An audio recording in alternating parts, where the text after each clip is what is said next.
బర్రెలక్క వాస్తవంగా గెలిచినప్పుడు ఇంతకుముందు కూడా చెప్పా, గెలిచినప్పుడు నువ్వు లోకానికి పరిచయం అవుతావు, ఓడినప్పుడు లోకం నీకు పరిచయం అవుతుంది.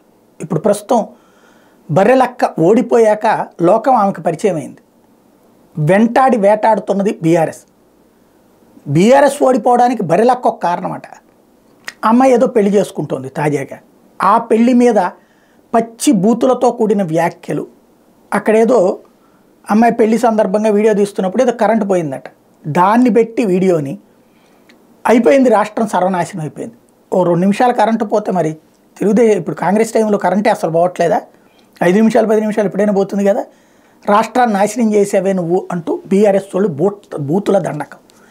ఈ బూతులు అనేటువంటి దానివల్లనే, అంటే అహంకారపూరిత అభిజాత్యంతో కూడినటువంటి పొగరే ఆ పార్టీని దెబ్బతీసింది. ఒత్తిగగా ఉండాల్సిన చోట అహంకారం దెబ్బతీసింది. ఇప్పుడు బాధ్యతగా ఉంటున్నది కేటీఆర్ అయితే ఇంకా బూతులు వదలక అట్లాంటి వాళ్ళని వేధిస్తున్నటువంటి ఒక సామాన్య ఆడపిల్లని వేధిస్తుంటే కరెక్ట్ అవుతుందా? ఆత్మవిమర్శ చేసుకోవాల్సింది.